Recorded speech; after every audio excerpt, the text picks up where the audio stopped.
এই জন্য আমাকে আপনাকে জানাজার নামাজ দিয়ে কবরে নিয়ে যাওয়া হবে। ওই কবরে নেওয়া যাওয়ার পর কাদের মধ্যে করে আসল বাড়িতে নিয়ে যাবে।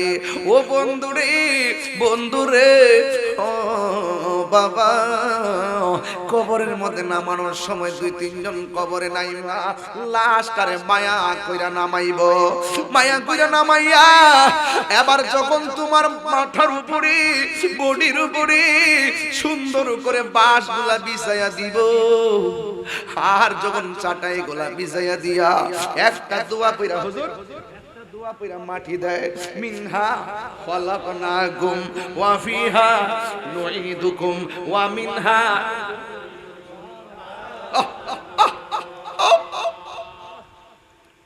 আমি আমার আব্বার মাটি দিতে যাইয়া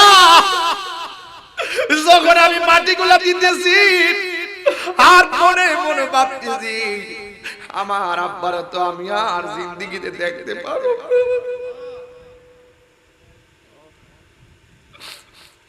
আমার আব্বার মাটি দেওয়ার সময় খবর আমি নিজে নামছি,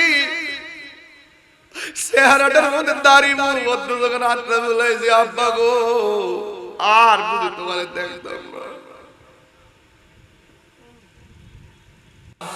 ও বাসকালীর বাবা রে, কি ভাষায় ওয়াজ করতাম রে বাবা। কবর আমরা ডাকতাছে, কথা কোন ঠিক কিনা? দাড়িগুলা বুঝি পাইকা গেছে, আর মাথার চুলগুলো বুঝি পেকে গেছে। এই কথা ভাইব না, দাড়ি পাকছে বইলা মরণ আসবে। অনেক যুবক দেখা যায় দাড়ি উঠার আগে রাস্তায় মরে পড়ে থাকে, কথা বলেন ঠিক কিনা? জবান খুলি বলুন হায়াতের মালিক কে? দেখলে ভালো লাগে না, মরে যাওয়ার পরে বন্ধু পাশে থাকে না। বন্ধু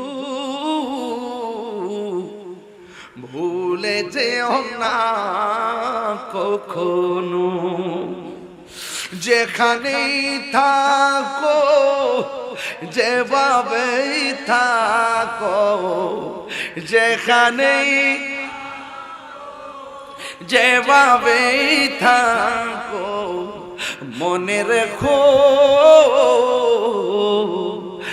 আমিও আছি তখনো।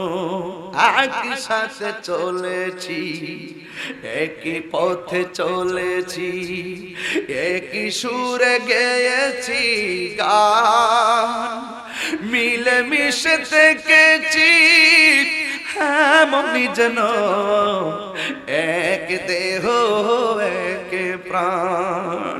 ভাই একটা বার দেখেন তো কত হাজার হাজার মানুষ বাসকালীতে আজকে, একটা মানুষ কথা কয় না, একটা মানুষ আওয়াজ করে না, একটা মানুষ কথা কয় না।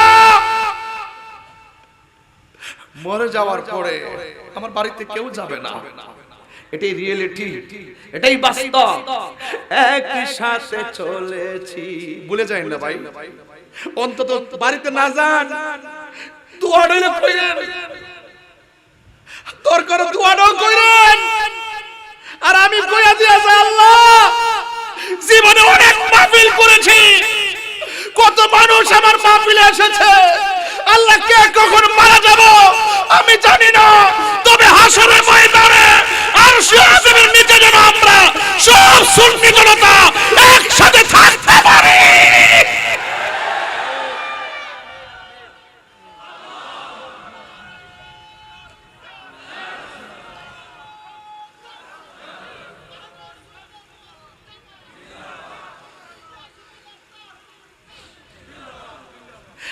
একই সাথে চলেছি, একই পথে চলেছি, একই সুরে গেয়েছি গান, মিলে মিশে থেকেছি এমনই যেন এক দেহ এক প্রাণ।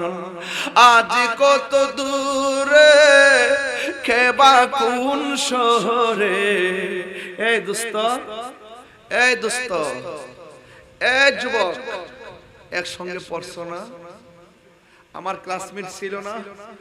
বহুত ক্লাসমেট এখন বিদেশে, বহুত ক্লাসমেট চলে গেছে, বহুত ক্লাসমেট দেশের বিভিন্ন চাকরি।